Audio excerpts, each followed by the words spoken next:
Please give a warm LHS welcome to one of our very own, Dr. Johnny Smith.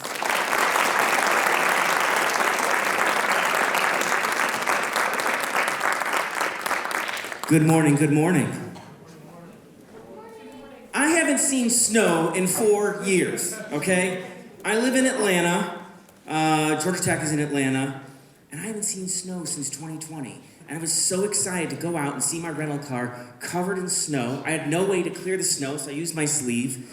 But I'm so excited to be back in Libertyville and at LHS. It dawned on me as I was preparing for this visit that I graduated from high school 25 years ago. I don't know where the time went, but I'm thrilled to be back. Great to see you all. So, thank you for that nice introduction. I want to tell you a little bit about myself so you know where I'm coming from today when we're going to talk about writing. First and foremost, I am a historian. I am an author. I am a storyteller. And for me, I'm excited about being here today because being an author changed my life. Being a historian has changed my life. Being a writer gave me a sense of purpose. It helped me find my voice in this world, my place in this world. It gave me an identity.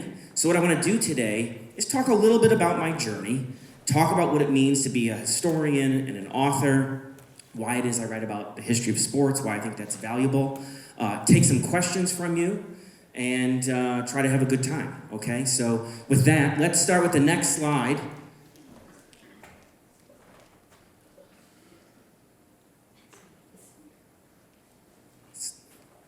Yes, thank you so much. Okay, I want to start with a fundamental question. If I tell you I'm a historian, we need to have a common understanding of what historians do.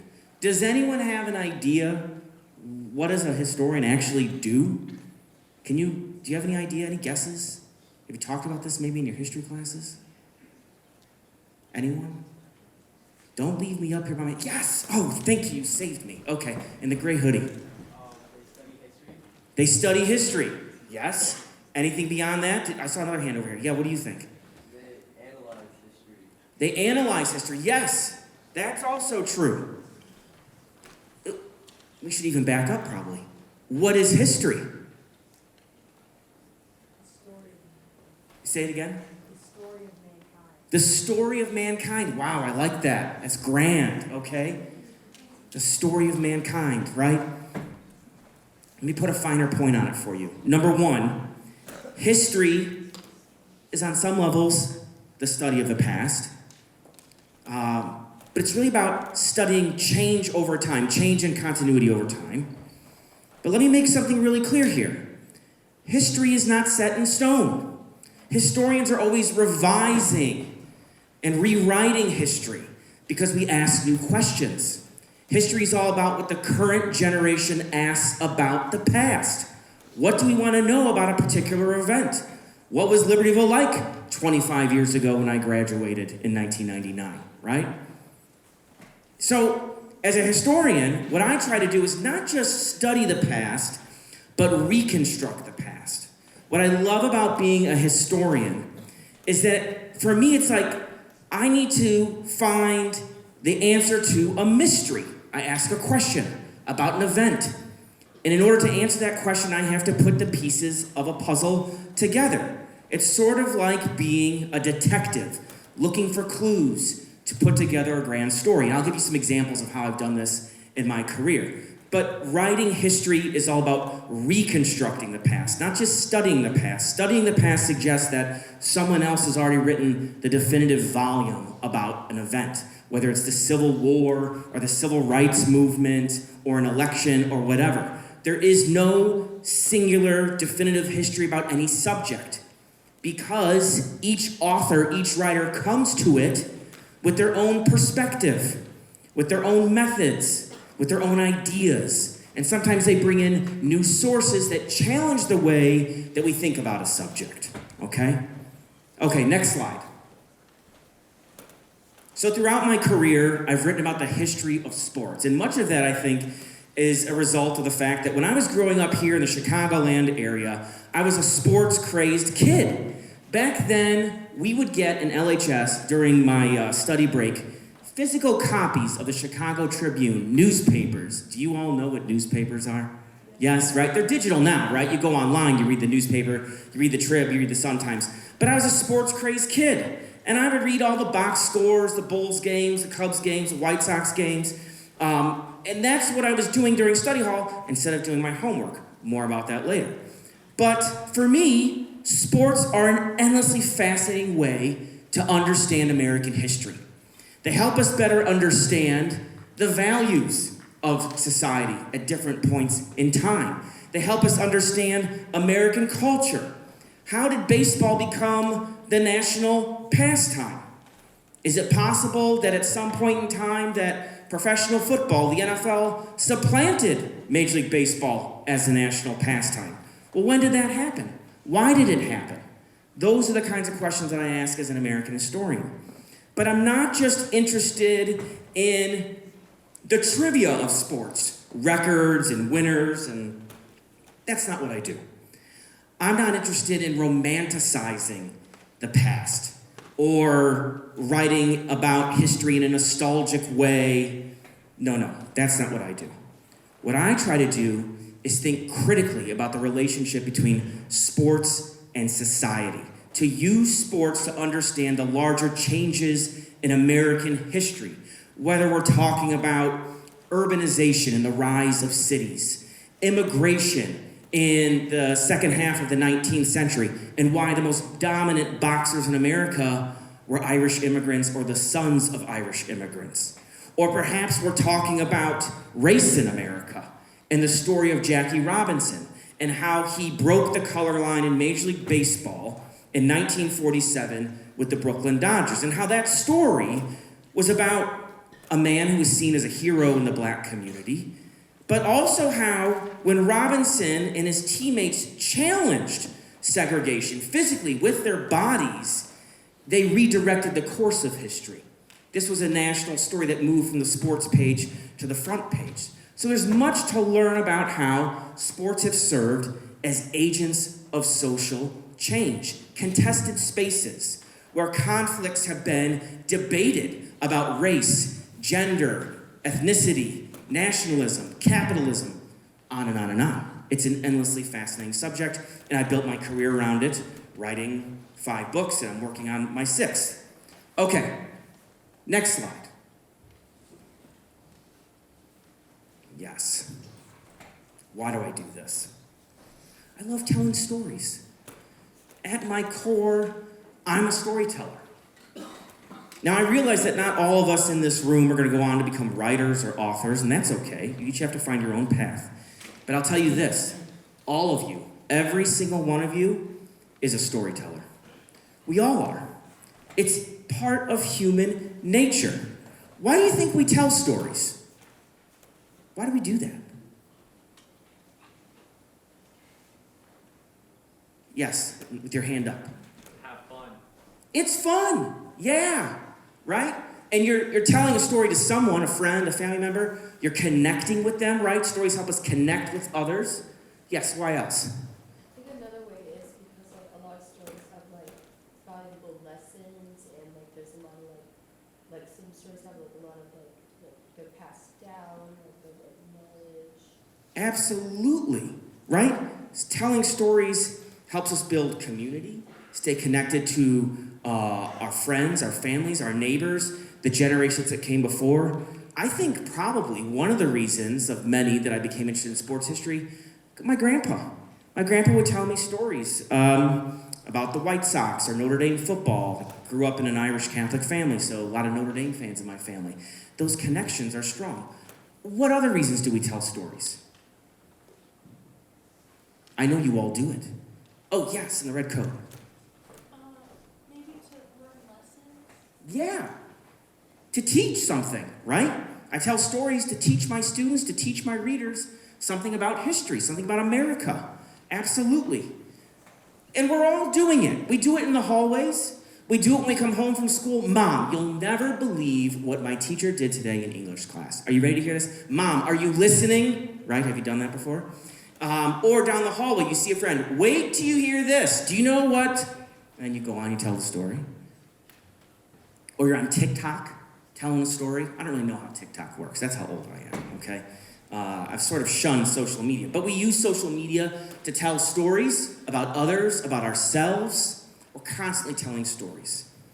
I think that for me, I see that storytelling is a powerful tool, not just to teach people about history, not just to entertain and to educate, but to persuade, to get people to see that there is power in telling stories, to connect us in a community.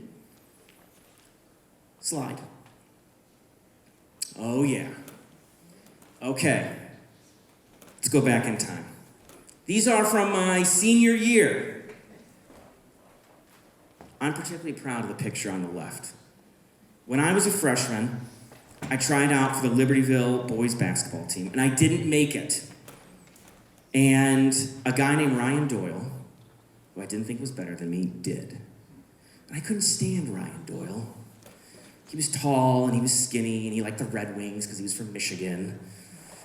Oh, I couldn't believe it. So it was kind of like crushing for me because I love basketball. And I knew I wasn't the best player, but I thought, I'm pretty good. I'm good enough. I'm certainly better than Ryan Doyle. So I didn't try out my sophomore year, didn't try out my junior year. I'd kind of like given up. And I think that sort of revealed my state of mind in many ways. You see, I struggled a little bit when I was here. I had a lot of friends. I have a lot of great memories. But I was a kid who was filled with self-doubt. I was afraid to fail. And I didn't want to try out and get rejected again. I was afraid. And I let that fear take over me. I was not a particularly focused student. I had stuff going on at home, probably dealing with some kind of depression or whatever. I'm not sure exactly. But I made a decision in my senior year that I was going to try out for the basketball team. This is my last chance. And I want to make the team. I want to be on the team, and I think I can make it. So my senior year, I tried out. I made the team. And I was basically, like one of the last guys on the bench. But it was a thrill to be part of a team, to have that sense of pride, to wear the uniform, to be part of this community. And that I could say that I did it, right? I was proud of myself. That's probably one of the best accomplishments for me playing here at LHS. Sidebar about Ryan Doyle. We went on to become best friends. I was his best man at his wedding. That's another story, how he was my nemesis, and we became best friends. I love that guy. I told him I was here. He's thrilled. I don't know whose idea it was to wear the American flag, okay? I don't know if I thought I was going to try out for like a Ralph Lauren polo ad or something, or I don't know. I don't know. It was not a great idea, but my wife said you should share that picture because you're smiling, and in the other one you look miserable, even though that was like a happy day for me. So go figure, right? Okay, so I told you I was struggling in class. I was like a C student, okay? I was not a great student. I go into my academic advisor's office to talk about colleges. I didn't know the first thing about what I should be doing to prepare for college. I hadn't been doing very well in my classes. I hadn't been taking them seriously enough. And she asked me, well, where would you like to go to college? So I gave her a list of schools. She told me, you probably can't get into those schools. And so this reality hit me, like, okay, So I'd have a backup option, backup plan. Long story short, I decided to go to Illinois State University, and my mom and my stepdad, they moved out of Libertyville, so the summer before I went to ISU, I lived with my dad in Palatine. My parents were divorced. And that summer, I worked in a sheet metal shop. So the summer before I went off to college, I worked in a sheet metal shop. And I saw these men, including my dad, and they did the same thing over and over every day. And there was not a lot of joy in the sheet metal shop. And I thought to myself, I don't want to do this. I don't want to end up back here. And so I made a decision that when I went off to college, I didn't know what kind of student I was going to be. My guidance counselor was just going to get C's. Okay. But I made a decision I was going to do my best. Whatever it took, I was going to do my best. So, next slide. So later that summer of 1999, I'm working at the sheet metal shop. I'm going to be going off to college soon at ISU. My mom has moved to Arizona with my sister. I'm living with my dad and my stepmom. And then I get the news on July 2nd, 1999, that shattered my whole world. This man on the left, Ricky Birdsong, he was the former head basketball coach at Northwestern. He was one of my role models. He had been murdered in a hate crime. He was walking in his neighborhood with his son, Ricky Jr., who was just 8, and his other daughter, who I believe was 10 at the time, and a white supremacist who had opened fire on Asian people, Jewish people, and black people as far away as Indiana University, the University of Illinois, in different neighborhoods in the Chicago area. He ended up injuring 10 people, wounding 10 people, and killing 2, including Coach Birdsong. Coach Birdsong was walking or jogging around the neighborhood with his kids. And this white supremacist murdered him simply because he was black. He was looking to kill a black man. That's it. The man, Benjamin Smith, was a neo-Nazi. And I couldn't handle this because I knew Coach Birdsong. When I was a kid, I had the good fortune of being a Northwestern ball boy. I was really close with the family of an assistant coach, and so I was always around Coach Birdsong. And one of the things that I remember about him is that he was generous, he was kind, but he didn't want to talk about basketball with me. Do you know what he always asked me every time I saw him? What do you think he would ask me? About school. He would say, "How you doing in school?" And you know what? I lied to him. I said, "Oh, I'm doing good." Because I was embarrassed. I was ashamed I wasn't doing good. So I went to the funeral all by myself, and I felt really alone. I didn't know how to process this hate crime, this terrorism. And I sobbed. I sobbed there in the pew, and this black woman who I didn't know next to me, she gave me these tissues. And I just felt it in my chest, you know? Like, how do you deal with this? This is heavy. Because in Libertyville, we didn't talk about this kind of racism. It's a mostly white town. All my friends were white. I had never had to think about this or confront this in any meaningful way. Racism, that was something I saw in a documentary in my history class with Martin Luther King marching and giving the I Have a Dream speech. It wasn't present in my world. But that wasn't the reality. So, I went off to college, went to ISU, thinking about Coach Birdsong. Next slide. And I had all these questions, and I didn't have anyone in my life to help me process this, to think about the history of racism and racial violence in America. So, long story short, I went to ISU, and I discovered I love learning. I had a great history professor there, was a great lecturer, great storyteller, and suddenly I got straight A's. It's not that simple, but I got straight A's. And then I realized I could go to a lot of colleges, so I applied to other colleges. I ended up transferring to Michigan State University, where my best friend Ryan Doyle attended. And Michigan State changed my life. This man on the left changed my life. His name is Dr. Pero Dagbovie. He's a professor of African American history. And when I was at MSU, I became a history major and an education major. And I was thinking mostly about teaching high school. And had to do a senior research paper. I had to write like 20 pages about a subject. This was a daunting task. So in this class, I went to Professor Dagbovie. I said, "Gosh, I don't know what to write about." He's like, "Well, what are you interested in?" I said, "Well, I'm interested in sports." And he suggested I write about Muhammad Ali. So I wrote about Muhammad Ali in this research paper. And in the process of doing that, I would spend hours in the library, in the stacks, where there's these rows and rows of books and old magazines and old journals. And I realized in the library, in the stacks, I was at home. That's where I belonged. Just doing research. I loved it. I was absorbing all this material. So I wrote this paper for Professor Dagbovie. He said, "This is pretty good." I was like, "Really?" He's like, "Yeah, you should think about going to graduate school. Keep writing." Keep in mind, my parents didn't go to college. So, the idea of going to graduate school was kind of heavy. But in Professor Dagbovie's classes, I learned about African American history. I learned about black leaders and black civil rights activists who had the courage to fight back against racism. I learned about the triumphs and achievements in Black history, the many struggles in Black history, and it was empowering for me to have those conversations. And it was through history that I discovered a world that I didn't understand when I was young, growing up here in Libertyville. So anyhow, with Professor Dagbo's encouragement, I went on to grad school. I got a master's degree at Western Michigan University, and then I went to Purdue in Indiana to get my PhD. And that's where I worked with this man, Randy Roberts. Randy Roberts, he along with Professor Dagbo, absolutely changed my life. Outside of my parents, I would say that Randy changed my life more than anyone because he was my role model. I wanted to be like Randy. Randy is a prolific author and historian. He's written like 30 books. It's incredible. We've written 3 together so far, and we're working on a 4th. But it was there at Purdue that I fell in love with the research and writing process. I began to imagine myself as an author. And after finishing my program at Purdue, I finished my first book. Next slide. The Sons of Westwood. Okay? It's about John Wooden, this guy here with the net around his neck.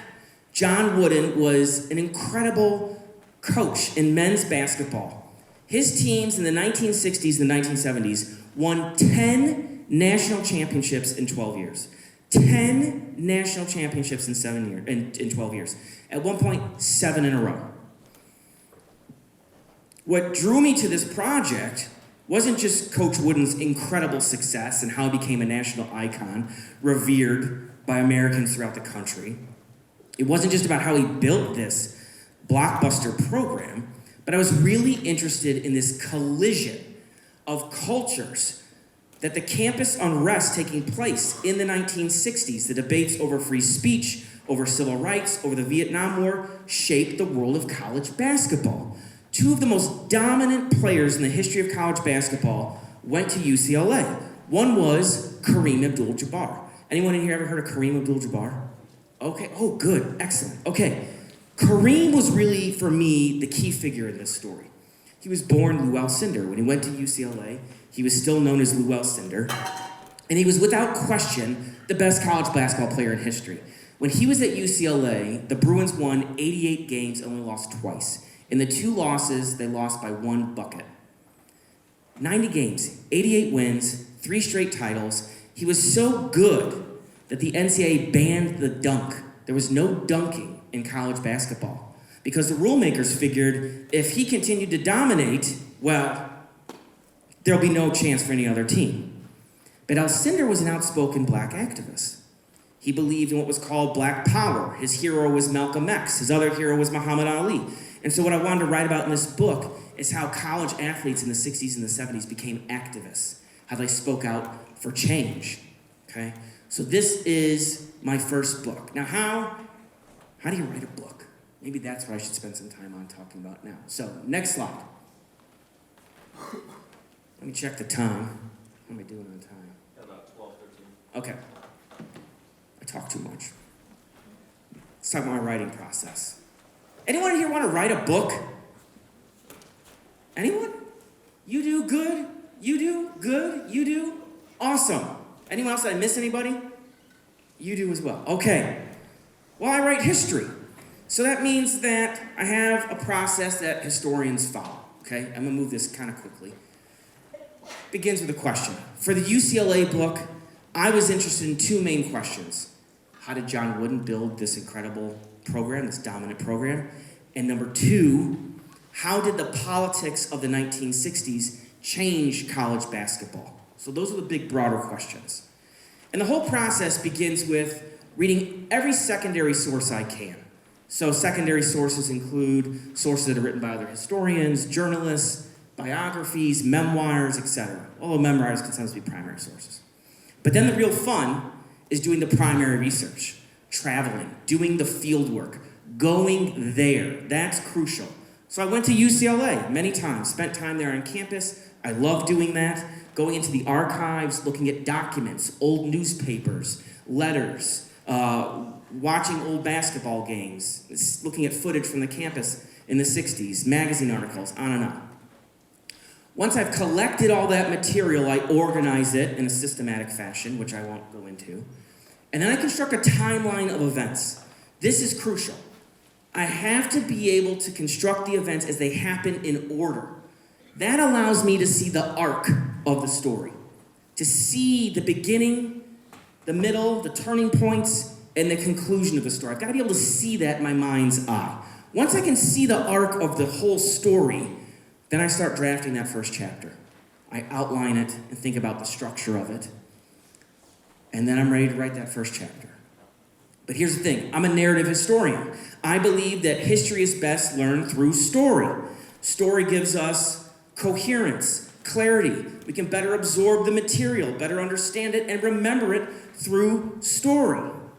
So that means that I don't want to just lay out a bunch of facts and tell you this happened and that happened, dry history books. They bore all of us, right? So to me, I want a reader to be there, to know what it was like to be at UCLA in the 60s when John Wooden was there. That's what I want the reader to feel. So I need a good opening line, a hook to pull you in, to make you want to keep reading. So when I wrote the first line of the first chapter, I spent a lot of time thinking about it. How do I make the reader want to keep reading? Well, I need to not give away the whole story. So I wrote,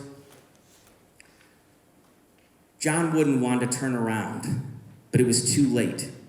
Indiana was long gone in his rearview mirror. John Wooden wanted to turn around, but it was too late. Why?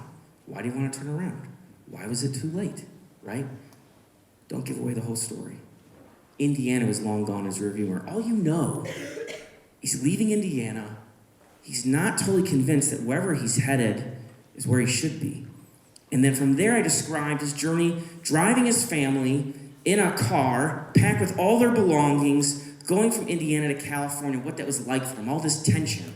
Because I wanted the reader to understand that this man who had come to be known as the greatest college basketball coach of all time, who would win 10 national championships, he was filled with doubt going to UCLA. They were terrible when he went there. And he thought he had made a terrible mistake. He shouldn't have left his job at Indiana State. So I wanted the reader to understand it, to experience it from his perspective. Okay, so gotta have a good opening line that makes the reader want to keep going. Set weekly goals, daily goals for yourself with words. For me, it's, on a low day, 500 words a day. If you can do that in a matter of, a whole week, a whole month, then you probably have a chapter. So I try to push myself and be intentional with my writing every day. Then I go through an editing process or a revision process, and I'm on to the next chapter. Okay, next slide. How am I doing on time? 8 minutes, okay. So, I've written 5 books. The book that most people know me for is this one on the left, Blood Brothers. Blood Brothers, the fatal friendship between Muhammad Ali and Malcolm X. I wrote it with my former mentor, now colleague, one of my best friends, Randy Roberts. And it's a story about this relationship between the heavyweight champion of the world, Muhammad Ali. How many of you ever heard of Muhammad Ali? Right. He's the greatest, he would tell you. And his mentor, Malcolm X. Have you ever heard of Malcolm X? What do you know about Malcolm X? You want to tell me? He was an activist. Yeah, he was an activist. Do you know when? Same time as Martin Luther King. Yeah, 50s and 60s. Good, excellent. What else do you know about Malcolm X? He was killed, yeah. February 21st, 1965, the Audubon Ballroom in Harlem. Yeah. All right, well, I wish we had more time to get into all that story, but here's what I can tell you. This was a fun book to write because there was a mystery involved. Here's why. Malcolm X was a minister in the Nation of Islam. It was a religious sect, some considered a cult. The FBI believed that it was a terrorist group. Many Christians, particularly black Christians, rejected the Nation of Islam. They thought it was a dangerous movement, in part because the members rejected Christianity, also in part because the members of the Nation of Islam rejected racial integration. They believed in the separation of the races. And we can get into why. I can explain that why if you want later. But at any rate, long story short, most Americans rejected the views of Malcolm X. But he was a powerful orator, a brilliant mind, And the most powerful part of his life really was his own story, that he went from a convict and a criminal to a man redeemed, in his words, by the Nation of Islam. He became a minister, a Muslim minister. Now, the Nation of Islam did not practice Orthodox Islam, traditional Islam. They didn't follow the Quran. They had their own religious and political beliefs. But Muhammad Ali was moved by Malcolm because Malcolm was fearless. He was a fearless black man. He had this swagger. He had this sharp mind and a sharp tongue. And Ali felt like this was a powerful man and he wanted to be around him. But when Ali was still Cassius Clay, his given name, he wanted to be the heavyweight champion of the world. And he couldn't let boxing promoters and boxing writers and boxing fans know that he was going to meetings with the Nation of Islam where there were FBI informants, not that Cassius Clay knew that, but there were, and that he was befriending a man who was seen as a dangerous demagogue. So he had to hide his relationship with Malcolm. So as an author, to reconstruct this relationship, Randy and I had to figure out ways of telling the reader what happened, when, and where, at moments when Cassius did not want the world to know that he was in these meetings. So it was great fun trying to write for us what was a story that was in many ways a mystery. So we wrote this book about their relationship, how they became close as brothers. They had a falling out. Malcolm X was ultimately murdered by men in the Nation of Islam. Ali showed no remorse. He denounced Malcolm X. So there's all these questions. Why did he do that? How did that happen? I wish I had time to go into it all. But here's the good news. If you're interested, you can read the book, okay? Or, perhaps better, you can watch it on Netflix. It became a Netflix documentary, and really one of the greatest achievements of my career was going to Los Angeles, and there was a director and producers and a whole film crew there to interview me for this documentary. And I get there and I think to myself, this is pretty cool.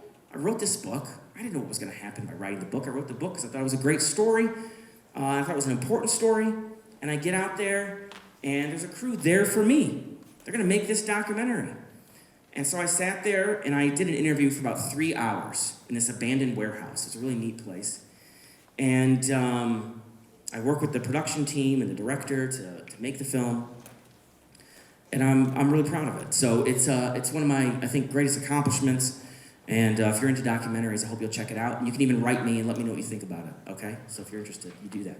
Okay, next slide. I'm not going to talk about these books because we don't have enough time, but I also wrote books about baseball. I can answer questions about them later. Next slide. This is my most recent book. I grew up a huge Chicago Bulls fan. Michael Jordan was a central part of my universe. And so I wrote this book during the pandemic. It was the hardest book to write, not because the subject was complicated, but because of all the stress of life during the pandemic and raising a baby and all these difficulties, all these barriers in doing research during the pandemic. But I did it. I finished the book, and it deals with how race and politics and celebrity shaped the way that Michael Jordan presented himself to the world, how he came to be seen as an American hero, and how the American public viewed Michael Jordan during his rise. And so it's a story that's built around his first championship season, the 1990-1991 season when the Bulls won their first title. And so if you're interested in basketball, Michael Jordan, or you're interested in the history of Nike, that's a big part of the story too. You might check out this book. Okay, next slide. All right, here's how I'll close before the Q&A. 4 writing tips. 4 writing tips. Here's what I believe, okay? These are some of the ingredients, the lessons I've learned as a writer. Good writers are good readers. You gotta read every day. You've gotta connect with role models. The reason that Randy Roberts, my professor at Purdue and eventual co-author, had such an influence on me is not so much all the things we talked about, it's what he wrote. I wanted to be able to write like him, but I needed to learn how to do that, and the best way to start was to find a way to understand his process. The words on the page, they spoke to me, they jumped off the page. So I wanted to learn how to do that. So you have to have good models of writing, and that means reading every day, reading books every day. Okay. Number 2, if you're going to be a writer, you've got to choose subjects that matter to you. The fire has to come from in here, not just here. When you wake up in the morning, you have an excitement, a sense of purpose that you want to get to your desk and go to work. And the only way to get that feeling, the only way to do this hard work every day, because writing is really, really hard, as I'm sure you know from writing your papers, you've got to find something that matters to you, that speaks to you, that's personal in some way, okay? Number 3, begin with the end in mind. Have a goal.